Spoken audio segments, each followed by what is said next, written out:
हफ्ते के पहले कारोबारी सत्र में एक लंबे अंतराल के बाद आपसे आज मुलाकात हो रही है ब्रेक प्रथा में।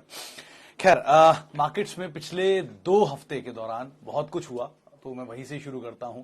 जो मेजर क्राइसिस है वो कमोडिटी प्राइसेस है, बाकी तो इतनी सारी चीजें नहीं है। वॉर है, वॉर के बाद इश्यूज होंगे और शायद कुछ समय बाद ये सॉर्ट आउट होते हुए दिखाई पड़े। लेकिन जो कमोडिटी प्राइसेस बढ़े हैं, बीट क्रूड, बीट जो एग्री कमोडिटीज के प्राइसेस हैं, मेटल के प्राइसेस हैं, पैकेजिंग प्रोडक्ट के प्राइसेस हैं, ये लॉन्ग लास्टिंग इफेक्ट रखेंगे।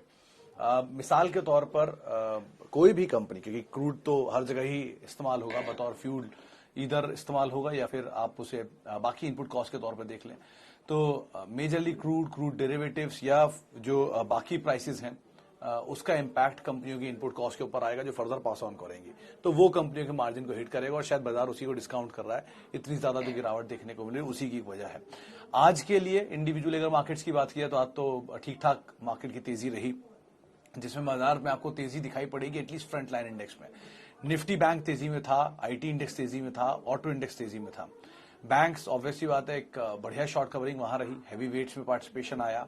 आईटी में डॉलर की स्ट्रेंथ का एक इंपैक्ट दिख रहा है, क्योंकि जैसे जैसे डॉलर की स्ट्रेंथ आ रही है बाजार ये मान रहा है कि शायद बेहतर साइड पे नंबर आते हुए दिखाई पड़े आईटी स्पेस के। एक्सेंचर के नंबर राउंड द कॉर्नर है, 17 तारीख को नंबर्स आने वाले हैं, तो वो भी मार्केट ने एक क्यू के तौर पे ले लिया कि शायद उसकी वजह से भी अच्छे नंबर आ सकते हैं, तो बाजार उसको भी डिस्काउंट कर रहा है। और ऑटो स्पेस में भी काफी लंबे अंतराल के बाद कुछ बाइंग आती हुई दिखाई पड़ रही है सिलेक्टिव स्टॉक्स के अंदर। तो अलग अलग स्टॉक्स, अलग अलग शेयर्स पे इंपैक्ट रहा। आज के लिए 2 की हाईलाइट रहे। पेटीएम पहला, तो वो जो आरबीआई का एक्शन था, वीकेंड पे न्यूज फ्लो चल रहा था, फिर वो चाइना को डेटा लीक करने की खबरें, जिसका एक इंपैक्ट आता हुआ दिखाई पड़ा। पेटीएम में भारी बिकवाली रही और लगातार टूट भी रहा है, नए लो पर है। जुबिलेंट फूड, ये एक और ऐसा स्टॉक है जो कि आज 12% टूटा। रिकॉर्ड बिकवाली यहां देखने को मिली, रिकॉर्ड स्तरों पर, मतलब रिकॉर्ड फॉल था आज का। इससे पहले इतना बड़ा फॉल 20 तारीख को आया था, करीब 12 से 13% के आसपास का। वहां भी प्रेशर आया नए सीईओ के रिजिग्नेशन के बाद, तो बहुत कुछ इंपैक्ट आता हुआ दिखाई पड़ा। तो उनके हिसाब से यहां पर कामकाज होता हुआ दिखाई पड़ रहा है। चलिए अब शुरुआत करते हैं सवाल जवाब के सिलसिले की। पहले तो जिन्होंने मिस किया उनका बहुत बहुत शुक्रिया, जिन्होंने नहीं किया उनके लिए कोशिश जारी रहेगी कि आगे उनके लिए कुछ ऐसा करें कि मिस किया जाए। जो 2 सवाल मुझे अभी दिखाई पड़ रहे हैं, उसमें सबसे पहला सवाल जो मेरे पास आ रहा है कि इंडिया में बुलडोजर कौन बनाता है? मलिक साहब, बुलडोजर बनाने वाली कंपनी है Ingersoll Rand. On a serious note, ये कंपनी बनाती है बुलडोजर। इंगरसॉल रैंड के बुलडोजर्स आपको दिखाई पड़ेंगे। मुझे नहीं पता कि आप इसका क्या आकलन लगाना चाह रहे हैं, लेकिन हाँ, ये कंपनी ऐसी है जो इंडिया में बुलडोजर बनाती है एटलीस्ट। आप इसके प्रोडक्ट्स भी देख सकते हैं इनकी प्रोफाइल वेबसाइट पे जाकर, और ये मल्टीनेशनल जाइंट है। कैश पे आउट भी ठीक ठाक है, डिविडेंड के तौर पे देती है, लेकिन ये सीजनल चलने वाला शेयर है, बहुत ज्यादा मूव्स में आता नहीं है, तो अकॉर्डिंगली आपको यहाँ पे अपनी कॉल लेनी होगी। अच्छा, Infosys for long term, Shariq साहब, इन्फोसिस के केस में आप ये मान सकते हैं कि एक तो बायबैक अभी होकर गया है और बायबैक के बाद ये थोड़ा सा नीचे आना चाहिए। मतलब आईटी आज प्रबल तेजी दिखा रहा था। ऑब्वियस रीजन ये मान रहे हैं बाजार में कि जैसे जैसे डॉलर की स्ट्रेंथ बढ़ेगी अन्य करेंसियों के कंपैरिजन में, क्योंकि जो आईटी कंपनियां हैं उनके रेवेन्यूज का 64 से 65% हिस्सा जो है वो आता है डॉलर से। तो जैसे जैसे डॉलर के अंदर स्ट्रेंथ आएगी वैसे वैसे मार्केट्स में ये आईटी कंपनीज के रेवेन्यूज इंप्रूव होंगे। लेकिन इसका एक दूसरा तर्क भी बाजार में आ रहा है कि अगर ये रशिया यूक्रेन का क्राइसिस और बढ़ता है और बाकी यूरोपियन कंट्रीज में आता है, तो वहां से 24% के आसपास के रेवेन्यूज जो है वो आईटी कंपनियां जनरेट करते हैं, तो इनके बिजनेस पे इंपैक्ट आएगा। तो ये डबल तरह की वहमी है अभी इनके ऊपर। लेकिन ऑप्टिमिज्म देखते हुए यही मानता हूं कि कभी ना कभी सिचुएशन अगर ईज आउट होती है तो वापस आईटी के अंदर स्ट्रेंथ आएगी। सेफेस्ट अभी भी टीसीएस ही है, क्योंकि बायबैक का दाम 4500 रुपए और शेयर 3300-3600 की रेंज में घूम रहा है, तो सेफेस्ट तो वही ऑप्शन आपको दिखाई पड़ेगा। और आईटी का सबसे बड़ा परफॉर्मर, ये सबसे बड़ा जाइंट भी है, तो आप उसको वैसे भी नहीं भूल सकते हैं। तो इन्फोसिस से कंपैरिजन में आप एक बार वो टीसीएस को देख सकते हैं, वो शायद एक बेटर पोजीशन आपको अभी के तौर पर दिखाई पड़ेगा बाकी आईटी कंपनी से कंपैरिजन में। बाकी मिड कैप आईटी तो है ही ऑब्वियसली। ओके, जेके सीमेंट में क्या करूं, प्रीवियसली टेकन 3400। कौशिक साहब आप ऐड कर सकते हैं इसको, क्योंकि मतलब एसएस तो कोई मुझे फ्लॉ दिखा नहीं। वो रिसेंटली कोई फोरे करने की खबर थी जिसके बाद ये थोड़ा टूटा था। आई थिंक इन्होंने पेंट में फोरे किया था, वो मैंने न्यूज बीच में स्किप किया, लेकिन इनकी कुछ फोरे करने की खबर से टूटा था। लेकिन ऐसा कुछ नहीं है, 2400 रुपए के दाम से ही चलना शुरू हुआ था, उसी के आसपास मिल रहा है। F&O में इसलिए टूट रहा है, लेकिन अदरवाइज कंपनी को खास खराबी सो फार तो नहीं दिखाई पड़ रही है। बाकी क्वार्टरली नंबर्स में इंपैक्ट आएगा इनपुट कॉस्ट बढ़ने का, तो इन चीजों के लिए आप तैयार रहिएगा। तो थोड़ा थोड़ा आप नजर बना के रख सकते हैं। अच्छा, जुबिलेंट फूड, मुझे उम्मीद था कि ये सवाल सबसे ज्यादा आएगा आज।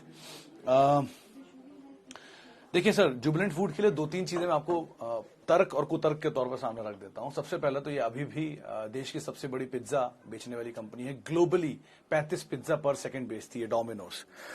ये एक मोटा मोटा आंकड़ा है। 1500 स्टोर है, 72% मार्केट शेयर है और 17% की प्रॉफिटेबिलिटी ग्रोथ है पिछले 5 सालों की। ये कुछ अच्छे आंकड़े। डेट फ्री कंपनी है, और नहीं डेट तो अच्छा आ गया था इनके वो पिछले केपेक्स में, लेकिन हाँ बढ़िया डोमिनेंट पोजीशंस में है ये अपने, और हाल फिलहाल करेक्शन में बढ़िया भी स्टॉक स्प्लिट आने भी वाला है। तो ये कुछ तो अच्छी चीजें हो गई। बुरी चीजों में पहला SSSG देना बंद किया, दूसरा CEO का साथ साथ इस्तीफा। ये 2 चीजें एक साथ होना या कुछ कुछ अंतराल में होना थोड़ा सा फिशी दिख रहा है सबको, बाजार को, जिसकी वजह से वो डाउनग्रेड आ रहे हैं। 2017 में ये CEO साहब ने कंपनी को ज्वाइन किया था 1 अप्रैल 2017 को, और आज इन्होंने रिजाइन किया। 1 अप्रैल 2017 में जब CEO साहब ने ज्वाइन किया था तब इस कंपनी का रेवेन्यू था 3000 करोड़ रुपए और 196 करोड़ रुपए का प्रॉफिट था उस समय पर, उस साल कंपनी का। आज कंपनी का प्रॉफिट 232 करोड़ रुपए है और शायद 3600 करोड़ रुपए के आसपास का रेवेन्यूज है। बट इस ड्यूरेशन में कंपनी ने बहुत एक्सटेंसिवली एक्सपैंड किया है, तो ये चीज अच्छी भी हुई है। CEO का जाना बुरा तो है, इसमें कोई दो राय नहीं है, लेकिन बाजार कुछ ओवर रिएक्शन जा रहा है शायद मार्केट में, तो इसलिए क्योंकि FI's फेवरेट काउंटर और FI's की बिकवाली भी हो रही है, तो इसलिए भी इसमें रिएक्शन है। हैविंग सेड दैट, अगर आपको कंपनी के फंडामेंटल के पॉजिटिव पार्ट ज्यादा पसंद आ रहे हैं तो आप उसमें जाइए, अगर आपको डर ज्यादा लग रहा है तो आप वेट कर लीजिए। लेकिन एज सच कंपनी में मुझे नंबर वाइज तो अभी कोई डिफरेंस नहीं दिख रहा, लेकिन हाँ मैनेजमेंट का चेंज इनकी गोइंग फॉरवर्ड नंबर्स के ऊपर काफी इंपैक्ट कर सकता है। तो देखते हैं कैसे दिशा दशा बदलती है, लेकिन ये CEO है, चेयरमैन नहीं है। चेयरमैन भारतीय साहब है इस ग्रुप के, उसको अब भी आप जरूर ध्यान रखिएगा। ओके, BSC लिमिटेड पे एक सवाल आया था ऋतु जी का। ऋतु जी, BSC केस में अभी मैं नंबर देख रहा था, 3000 रुपए आ गया शेयर, मतलब 700 रुपए के दाम पे पहली बारी इस कंपनी को सही लगा था मुझे, तब इसकी 7% के आसपास की यील्ड होती थी। लेकिन इतना चलने के बाद अब इसमें हाथ डालना ठीक नहीं है। 37% के आसपास के ऑपरेटिंग प्रॉफिट मार्जिन है, डेट फ्री कंपनी है, अच्छा कैश जनरेट करती है, डोमिनेंट प्लेयर है, और NSE के जैसे जैसे टर्मोइल्स आ रहे हैं वैसे वैसे BSC के लिए फेवरेबल है। लेकिन इतनी बड़ी तेजी इतने कम समय में आना ये रिस्की हो सकता है। ये जुबिलेंट में भी आई थी कुछ समय पहले, तब सबको अच्छा लग रहा था उस समय पे वो चलता हुआ शेयर, अब उलट गया है नीचे तो दिक्कत लग रही है। तो ये फेजेस होते हैं तेजी के और मंदी के, ये अभी तेजी के फेज में है, तो तेजी के फेज में आप नई खरीदारी मत करिएगा, पुरानी खरीदारी का थोड़ा हिस्सा आप निकाल भी सकती हैं, लेकिन जब मंदी के फेज आपको दोबारा मिलेंगे तब आप एंटर करिए, क्योंकि अभी बहुत बड़ी तेजी है, बहुत कम टाइम में आई है। किसी भी बड़ी तेजी में आने में दिक्कत नहीं है, कम टाइम में आने में दिक्कत है, तो उसको आप ध्यान रख के ही यहाँ पर कॉल लीजिएगा। सब बातें सही है कि LIC का IPO आ रहा है, नए डीमैट अकाउंट खोलेंगे, कंपनी अच्छा कर रही है, MCX NSE का कुछ अगर दिक्कतें नहीं है तो BSC के लिए फेवरेबल होगा, नए वेंचर्स में उतर रहे हैं, कंपनी अच्छा कर रही है, सब कुछ अच्छा है, कैश रिच है, डेट फ्री है, लेकिन शेयर का दाम भी कोई चीज होती है थोड़ा महंगे की साइड पे जा रहा है, जरा उसका आप ध्यान रखिएगा। ओके, यूको बैंक, जुबैर साहब है तो सस्ता, लेकिन इस चीज का ध्यान रखिएगा कि ये PSU बैंकिंग बास्केट से है और यहाँ पर मीडियम टर्म मूव तो जरूर मिल सकता है आपको। लॉन्ग टर्म होराइजन के लिए आप इसको देख संभल कर ही कॉल लीजिएगा। लॉन्ग टर्म के लिए हमेशा बिगीज के साथ रहना ज्यादा फेवरेबल रहता है। मिसाल के तौर पे बैंक्स में कुछ समय पहले जब मैं गया था ब्रेक पर, तब HDFC बैंक में बहुत पिटाई हो रही थी और रोज रोज नए लोज बन रहे थे। आज एक ही दिन में HDFC बैंक 25 या 40 अंकों के आसपास कॉन्ट्रीब्यूशन देगा निफ्टी की तेजी में। तो सिचुएशन पलटने में इनको ज्यादा समय नहीं लगता, लेकिन छोटे बैंकों को पलटने में बहुत समय लग जाएगा। तो जिस बिजनेस के बारे में ज्यादा ना समझ में आए, उस बिजनेस का बेसिक है कि उसके लीडर के साथ चले जाइए, क्योंकि लीडर सबसे पहले घूम के वापस आएगा छोटे मझौले उछल्ली कंपनियों के कंपैरिजन में। यूके बैंक मीडियम टर्म के लिए ठीक है, आप मोमेंटम प्ले कर सकते हैं, लेकिन लार्ज टर्म के लिए या लॉन्गर टर्म के लिए आप SBI, ICICI, एक्सिस, HDFC इनके साथ रहें, वो ज्यादा बेटर रहेगा। आगे बढ़ते हैं और कुछ और सवालों में। HUL, मलिक साहब का सवाल है, CMP ऑफ HUL 2020। मलिक साहब, HUL के केस में आज वो एक खबर आई थी ना, प्राइस हाइक किया है। ये प्राइस हाइक इनके लिए अच्छा है। आप मतलब 8% प्राइस हाइक, नहीं सॉरी 3% प्राइस हाइक कर रहे हैं कॉम में और 13% प्राइस हाइक कर रहे हैं लक्स में। ये जितना प्राइस हाइक करते रहेंगे उतना इम्पैक्ट कैसे होता है, आप ऐसे समझिए कोई चीज 100 रुपए की थी कंपनी के लिए इनपुट कॉस्ट में, उसकी कॉस्ट 100 रुपए से 120 बढ़ी, तो इन्होंने उसको फर्दर पास ऑन कर दिया। पास ऑन करते इनके मार्जिन सेफ हो गए, लेकिन ये उस हद तक कर सकते हैं कि इनके वॉल्यूम इम्पैक्ट ना हो। तो एचयूएल को ये दिख रहा होगा कि उनके वॉल्यूम पे इतना इम्पैक्ट नहीं आ रहा, इसीलिए वो प्राइस हाइक कर पा रहे हैं, उन्होंने कर दिया। ये इस क्वार्टर में इम्पैक्ट करेगा थोड़ा बहुत, मे बी 2 क्वार्टर में इम्पैक्ट कर जाएगा थोड़ा बहुत, लेकिन एफएमसीजी जायंट है, उसको वॉल्यूम का आइडिया है, और दूसरा जिस प्रोडक्ट में डील करते हैं वो रिकरिंग इन नेचर, उसमें बहुत ज्यादा बदलाव की उम्मीद आप रखिए नहीं। डिविडेंड पे ऑफ अच्छा है, कंपनी अच्छी है, पोर्टफोलियो का मस्ट हैव स्टॉक है, तो आप उस हिसाब से कॉल लीजिए। दाम खराब हो रहा हो वो अच्छी बात है, कोई दिक्कत नहीं है, दाम खराब होने तो आप नीचे ले ही सकते हैं, लेकिन सिचुएशन कंपनी की प्रॉफिटेबिलिटी खराब नहीं होनी चाहिए। तो यहाँ कंपनी एटलीस्ट अपने प्रॉफिटेबिलिटी को सिक्योर कर पा रहा है, तो आप उस हिसाब से यहाँ पे कॉल लीजिएगा। जैसे पेटीएम है, वहां दाम भी खराब हो रहा है, प्रॉफिटेबिलिटी तो थी ही नहीं, जिसकी वजह से वो इम्पैक्ट आ रहा है, शेयर नीचे आ रहा है, तो वहां कुछ नहीं कर सकते। लेकिन जहां एटलीस्ट प्रॉफिटेबिलिटी सपोर्टिव है, वहां भले दाम नीचे है, जुबिलेंट केस में प्रॉफिटेबिलिटी सपोर्टिव है अभी तक, आगे की दिशा दशा पता नहीं क्या बनेगी, लेकिन अभी के लिए तो एटलीस्ट दिख रहा है कि सब कुछ सही है। आगे देखते हैं कितना फेरबदल मैनेजमेंट के बाद होता है, कितनी इनकी फर्दर ग्रोथ पे इम्पैक्ट आता है, लेकिन सो फार एक्चुअली सिचुएशन में ऐसा कुछ दिक्कत नहीं दिख रही है। ओके, काबरा एक्सट्रूशन अवॉइड करिए अल्पेश साहब, इतनी मतलब जो मैंने अभी आके आज जब नंबर देखे, बहुत सारे शेयरों के दाम देखे, तो कई दामों को देखकर तो मैं ही चौंक गया कि इस तरह के दाम आ गए। तो काबरा एक्सट्रूशन ही क्यों, बहुत अच्छे अच्छे नाम, बहुत अच्छे अच्छे दाम आपको दिखेंगे स्क्रीन पर, आप उन पर नजर रखिए। जल्दी कुछ और स्मॉल कैप कंपनीज के ऊपर काम कर रहा हूँ, वो आपको डेटा शेयर कर दूंगा, लेकिन सो फार अवॉइड करिए इसमें। अगर आप पहले इसमें काम कर चुके हैं तो ज्यादा बेटर है, लेकिन अभी के लिए एटलीस्ट आप नंबर्स पे या किसी और स्टॉक पे तवज्जो दीजिए, वो ज्यादा बेटर दिखाई पड़ रहा है। ओके, जुबिलेंट फूड पे हम बातचीत कर चुके हैं, काबरा पे हमने बात कर ली। एसबीआई कार्ड, सिंह साहब ये एक और दिक्कत भरा स्टॉक रहा है, मतलब आज में टॉप 5 या टॉप 8 आईपीओ जो आए थे अब तक के लार्जेस्ट आईपीओ, ये पेटीएम के नंबर देखते देखते मेरी नजर उस पर भी गई। तो एसबीआई कार्ड में भी ये इकलौता ऐसा कार्ड है, मतलब सबसे ज्यादा किसी ने वेल्थ लॉस की है तो वो पेटीएम है, रिलायंस पावर है, फिर पेटीएम है, और फिर आता है एसबीआई कार्ड का नंबर। 78-80% के आसपास की वैल्यू ये भी इरोड कर चुका है। हैविंग सेड दैट, एचडीएफसी का अप्रूवल जिस तरह के आरबीआई की तरफ से दिए गए हैं वो एसबीआई के लिए कंसर्न है, एसबीआई कार्ड के लिए, क्योंकि एचडीएफसी बैंक काफी समय से अपना कार्ड बिजनेस एक्सपैंड नहीं कर पा रहा था, और अप्रूवल्स के बाद उनको बेनिफिट मिलेगा। और एचडीएफसी के बाद दूसरा सबसे बड़ा कार्ड क्रेडिट कार्ड ऑपरेटर है वो एसबीआई है, तो उनके ऊपर इसका इम्पैक्ट आएगा कि कब तक बाजार डिस्काउंट करेगा ये देखना होगा, और कैसे नंबर्स 2-3 क्वार्टर के आते हैं वो भी देखना होगा। लेकिन हाँ, हायर लेवल से बहुत कंसोलिडेट हो चुका है और बहुत टूट भी चुका है, तो थोड़ा सा अब मतलब डाउन साइड तो बहुत ना माने आप, लेकिन अभी तेजी कब बनेगी ये थोड़ा समझना मुश्किल है इसके बारे में। ओके, इंड्योरेंस एंड बीईएल, अभी सब इंड्योरेंस के केस में आज सुबह मैनेजमेंट ही हमारे साथ थी। 2% के आसपास इंडियन रेवेन्यू और 20-22% के आसपास का फॉरेन रेवेन्यू कंपनी जनरेट करती है।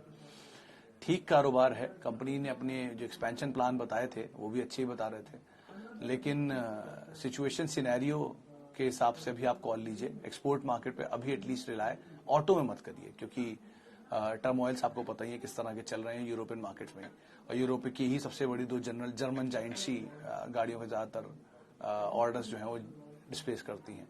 अभी के लिए पेट्रोल प्राइसेस बढ़ना, क्रूड प्राइसेस बढ़ना, इनपुट कॉस्ट बढ़ना, ये चीजें थोड़ा शफल होने दीजिए, सेटल होने दीजिए, उसके बाद कॉल लीजिए, वो ज्यादा बेटर रहेगा। सबसे मजबूत और ऐसे सेक्टर्स जहां पर डिमांड ड्रिवन स्टोरीज रहें उनमें रहना फिर भी एटलीस्ट एक बार को सेफ रहेगा इन कंपनियों कंपैरिजन में। Okay, is it right time to buy Dwarikesh at 128? Saurabh ji, sugar के केस में थोड़ा सा गलत जरूर पढ़ा मैं, क्योंकि मुझे साइक्लिकली दिखते हैं आज भी। वो बात अलग है, स्टोरी बदल चुकी है, अब ये साइक्लिकल से चेंज होके आपको ethanol story, grain based ethanol, energy story, capacities addition, इसमें दिखने लग गए। इसीलिए धामपुर का दाम आज मैं 500 रुपए जब देखा तो मैं हैरान हो गया कि ये 60 रुपए का शेयर 531 कैसे पहुंच गया। लेकिन हैविंग सेड दैट, एक चीज आप मतलब इस दाम पर तो मत ही लीजिए किसी भी शुगर कंपनी को, कैपिटल प्रोटेक्ट करिए, सबसे बड़ी प्रायोरिटी यही है इस समय। ये थोड़े दिन बाद चीजें सेटल होंगी वापस, फिर दोबारा तेजी आएगी। मतलब बाजार जब तेजी में होता तो सब तेजी तेजी की ही खबरें होती हैं, जब मंदी होती है तो मंदी मंदी खबरें होती हैं, तो अभी मंदी ही चल रही है, सिचुएशन खराब है, इंटरनेशनली क्रूड तेज है, इन्फ्लेशन बढ़कर आ रहा है, आरबीआई पॉलिसी में शायद कुछ फैसला हो जाए ऊपर की तरफ, ऐसे बहुत सारी चीजें आप सुनते रहेंगे। तो इस तरह की सिचुएशन सिनेरियो में बाजार जब झटके देता है नीचे के, तब ज्यादा बेटर दिन रहेंगे। लेकिन अभी जब शुगर आज में इतना तेज था, तब आपका एंटर करना ठीक नहीं है। एटलीस्ट तेजी में चलते हुए शेयर में आप मत लाइए, मंदी वाले शेयर को पकड़िए जो नीचे जा रहे हैं। उलट कॉल तो उनके अंदर कभी ना कभी आ ही जाएगी। मिसाल तौर पर जुबिलेंट फूड का एग्जाम्पल ही है बहुत सीधा सा, ये 12% आज का फॉल सबसे बड़ा फॉल है, लेकिन इस तरह के 8 फॉल तो मैंने देखे जुबिलेंट में 11-12% के। और हर फॉल के बावजूद जुबिलेंट फूड ने सितंबर में नया ऑल टाइम हाई हिट किया था। तो लाइकवाइज आज नहीं तो कल सिचुएशन सिनेरियो दोबारा थमेगी, दोबारा सिचुएशन नॉर्मल हो जाएंगी। लेकिन तब तक के लिए एटलीस्ट भागते शेयरों के साथ आप मत जाए, कैपिटल प्रोटेक्ट करना ज्यादा बेटर है। ओके, बालकृष्ण के केस में संजय जी अभी तो वेट एंड वॉच ही करिए। 2 कंपनी ठीक है, वो केपेक्स वाली बात के बाद से थोड़ी सिचुएशन डिरेल हुई है इनकी, और टायर आउट ऑफ फोकस भी, और इनपुट कॉस्ट का मेजर इम्पैक्ट इन पर भी है, क्योंकि ये क्रूड डेरिवेटिव्स इनकी भी कॉस्ट का हिस्सा बनता है, तो ये इम्पैक्ट रहेगा। तो अभी के लिए तो एटलीस्ट आप देखिए क्या प्राइस हाइक करते हैं, क्योंकि ये बात तय है कि जैसे जैसे क्रूड बढ़ रहा है प्राइसेस, इनपुट कॉस्ट बढ़ेंगी। इनपुट कॉस्ट में कौन कौन उसे फर्दर पास ऑन करता जाता है, उसके मार्जिन ठीक होते जाएंगे। कितने होते हैं ये देखना होगा, कि हर कंपनी डिसाइड करेगी, उनके वॉल्यूम पे इफेक्ट नहीं आ रहा तो प्राइस हाइक करेंगे। तो अगर इनके भी प्राइस वॉल्यूम पे इफेक्ट नहीं आएगा तो प्राइस हाइक कर देंगे। लेकिन अदरवाइज अभी के लिए आप वेट एंड वॉच करिए। अपना पैसा है तो बेचने की कोशिश मत करिए शेयरों को, सिर्फ होल्ड करिए। कुछ दिन बाद सिचुएशन सुधरेगी, संभलेगी, तूफान थमेगा, फिर देखते हैं क्या कॉल लेनी है। ओके, आज भी सवाल बहुत हैं, एक आखिरी सवाल और लेता हूं। सतीश साहब का सवाल है फिलिप्स कार्बन के ऊपर। सतीश साहब, 2 कंपनी अच्छी है, बिजनेस अच्छा है, ग्रुप भी अच्छा है, सिनेरियो खराब है, कमोडिटी प्राइसेस का इम्पैक्ट है, तो यहां पर भी अभी कुछ कहना मुश्किल है। लेकिन एटलीस्ट थोड़ा समय दीजिए। आप कंपनी खराब में नहीं है ये आप मान के चलिए, हालात थोड़े खराब हैं, उनको आप जरूर समझिए। लेकिन हर कंपनी के साथ इस पिछले 2 हफ्ते में जो मेजर ट्रांसफॉर्मेशन हुआ है वो है इनपुट कॉस्ट का इम्पैक्ट। जैसे जैसे वो बढ़ा है वैसे वैसे इन कंपनियों की मार्जिन पे हिट आया है, और वो हिट इन कंपनियों के नंबर्स में अगले 2 क्वार्टर तक इम्पैक्ट करेगा। तो आप थोड़ा संभल कर, अगर कोई भी पोजीशन आप लेना चाहते हैं किसी भी अच्छी कंपनी में, तो आप थोड़ा थोड़ा एसआईपी वे में 1-1, 2-2, 4-4, 5-5 शेयर करके आप ले सकते हैं, ताकि आपका दायरा बड़ा रहे और ज्यादा दिन तक आप उसका एवरेज करते रहें। इस हिसाब से आप कॉल लीजिएगा। चलिए, फिलहाल अब इतने सवालों को मैं शामिल करूंगा। माफी उन सभी लोगों से जिनसे आज हम बातचीत नहीं कर पाए, पिछले 2 हफ्ते से हम बातचीत नहीं कर पाए, और बहुत बहुत शुक्रिया उन सभी लोगों का जिन्होंने मेरा इंतजार किया, जिन्होंने आज हमसे सवाल पूछे। आपसे मुलाकात हुई कल फिर, तब तक के लिए नमस्कार। @सुमित रिसर्च मेरा ट्विटर हैंडल है। नमस्कार।